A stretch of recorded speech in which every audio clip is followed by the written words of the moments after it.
हाँ, यानी अभी तक हमने पढ़ लिया था कि 1 टाइम्स में कंपनी पैसे डिमांड करती है, यानी कंपनी शेयर इशू करती है और उसका पैसा पब्लिक से 1 टाइम्स में लेती है, चाहे अंडर सब्सक्रिप्शन हो, चाहे लमसम सब्सक्रिप्शन हो, चाहे ओवर सब्सक्रिप्शन हो, चाहे एट पार हो, चाहे एट प्रीमियम हो। ये टॉपिक हमें लगता है सबको समझ में आ गया होगा। अब हमारा नेक्स्ट टॉपिक है कि कंपनी शेयर का पैसा इंस्टॉलमेंट में लेती है। अब मैं एक क्वेश्चन यहाँ पे लिखता हूँ, जैसे for example x limited issue 10,000 shares of ₹10 each at a premium of ₹2। मतलब एक्स लिमिटेड ने 10,000 शेयर इशू किया है 10 रुपए के रेट के और 2 रुपए प्रीमियम के साथ, यानी 12 रुपए मिलेगा। दूसरा, अमाउंट वॉज पेबल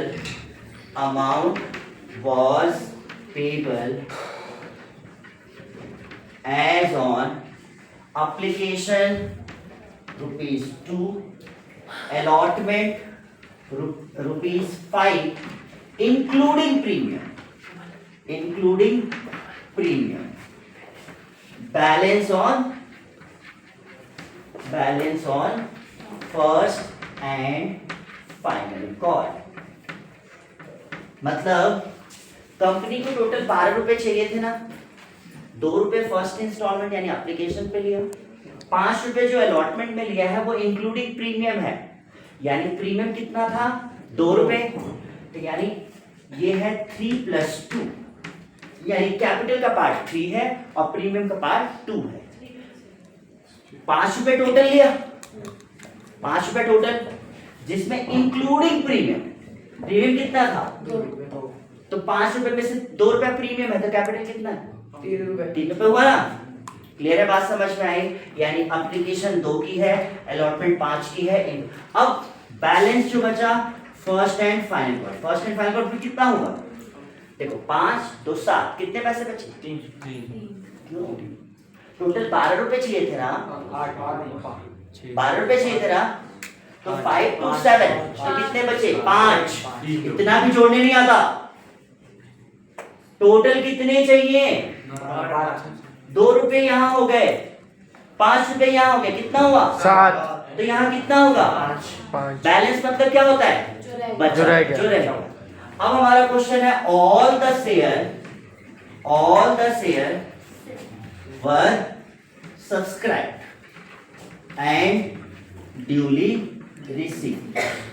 क्लियर है, मतलब एक कंपनी ने 10,000 शेयर इशू किए थे, एप्लीकेशन थी 2 रुपए की, अलॉटमेंट था 5 रुपए का और फर्स्ट कॉल था 5 रुपए का, फर्स्ट एंड फाइनल कॉल। आपको एंट्री करनी है, यहाँ पे आप सिंपल एंट्री करेंगे। देखो यहाँ पे एंट्री बता, पहली एंट्री एप्लीकेशन की, bank account debit to share application, कितने शेयर थे 10,000, कितने रुपए का एप्लीकेशन 2, तो 10,000 इंटू 2 कितना हुआ 12, 20,000, कितना हुआ 20,000।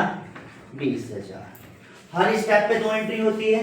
एप्लीकेशन की दूसरी entry share application account debit to share capital,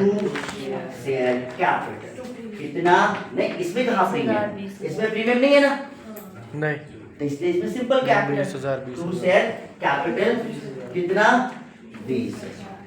अब अलॉटमेंट पे गए, कितना है 10,000 इंटू 5, पहले से 5 से हुई, शेयर अलॉट नहीं उल्टा हो जाता है, पहले बैंक वाली एप्लीकेशन के टाइम, पहले बैंक वाली फिर कैपिटल, और इसके बाद उल्टा कर देते।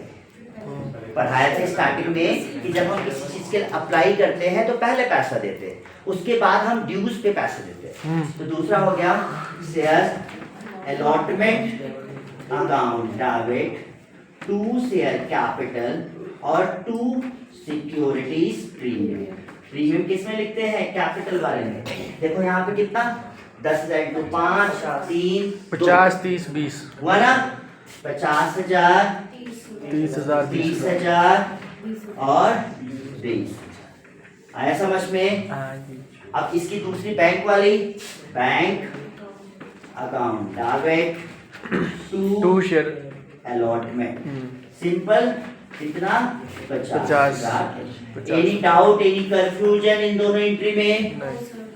हमेशा कल भी जब आप वन टाइम पेमेंट वाला कर रहे थे तो बैंक वाले एंट्री में थोड़ी ना प्रीमियम लिखते थे, कैपिटल वाले में लिखते थे ना, इसीलिए कैपिटल वाले में प्रीमियम। वहां वन टाइम पेमेंट था इसलिए ये पहले आता था, ये बाद में आता था, ये बीच में जाके पड़ा। यही मान जो एप्लीकेशन पे प्रीमियम रहता तो पहले बैंक वाली हो जाती, फिर ये होता ना। दूसरी फर्स्ट एंड फाइनल कॉल की, share first and final call account debit to share capital. कितना? 10,000 इंटू 5, कितना हुआ? 50,000। 50,000। फिर दूसरी entry, bank account debit to share first and final call, कितना? 50। समझ में आया? क्या केस हमने पढ़ा? कंपनी ने शेयर इशू किया है विद प्रीमियम और पैसे कैसे ले रही है? इंस्टॉलमेंट में। बताया ना कि यहाँ पे प्रीमियम है, खुद ही मेंशन किया था। कभी कभी क्वेश्चन में खुद ही मेंशन करेगा कि यहाँ अलॉटमेंट में प्रीमियम है, कि फर्स्ट कॉल में प्रीमियम है, कि फाइनल कॉल में प्रीमियम है, या एप्लीकेशन में। जिसमें प्रीमियम बोलेगा उसमें ऐसे प्लस करके डाल देंगे। यदि मेंशन नहीं किया कि प्रीमियम कहाँ है तो हम एज्यूम करेंगे कि अलॉटमेंट में प्रीमियम है। ओके, अब ये कौन सा केस था? जब हमारे पास सारे शेयर सब्सक्राइब हो गए, यानी फुल्ली सब्सक्राइब वाला 10,000 शेयर इशू किया था और 10,000 एप्लीकेशन है। मान लो यहाँ पे 9,000 एप्लीकेशन आए होते तो कौन सा केस बन जाता? Under subscription. यही क्वेश्चन में मैं ये बोल दूं कि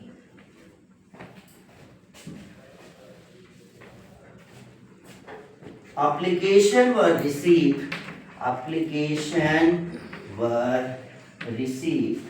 9,000 shares and allotted। मतलब क्या हुआ?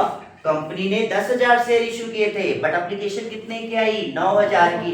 बताया भी था आपके पास 10 फ्लैट्स है बेचने के लिए, 9 लोग खरीदने आए, सिंपली 9 को बेच देंगे। तो यानी अब ये सारी एंट्री हम 10,000 से ना मल्टीप्लाई करके हम कितने से मल्टीप्लाई करके रहेंगे? 9,000 से। तो ये एप्लीकेशन की कितने हो जाएगी? 9 इंटू 2 यानी 18,000। ये एप्लीकेशन वाली सारी कट के कितनी हो जाएगी? 18,000। आया समझ में? 18,000। एनी डाउट किसी को? नहीं। अब यहाँ पे 45,000 9 3 27 27 18 तो कितना हो जाएगा ये? 45 27 18 45 27 5,000 27,000 18,000 और यहाँ पे 45,000 45,000। ये कितना हो जाएगा? 45,000 45,000। समझ में आ गया? यानी लमसम और अंडर सब्सक्रिप्शन समझ में आ गया। हाँ, ओवर सब्सक्रिप्शन इसमें थोड़ा घुमावदार है। तो ओवर सब्सक्रिप्शन अभी नहीं। क्यों घुमावदार है? जैसे मान जाओ कि आपने 5 गाड़ी के लिए कहीं बुकिंग डाली, बुकिंग का अमाउंट का डाल दिया, आपको सिर्फ 3 गाड़ी मिली, तो 2 गाड़ी का पैसा कंपनी ने जो बुकिंग के टाइम दिया था वो रिटर्न नहीं किया। क्या किया?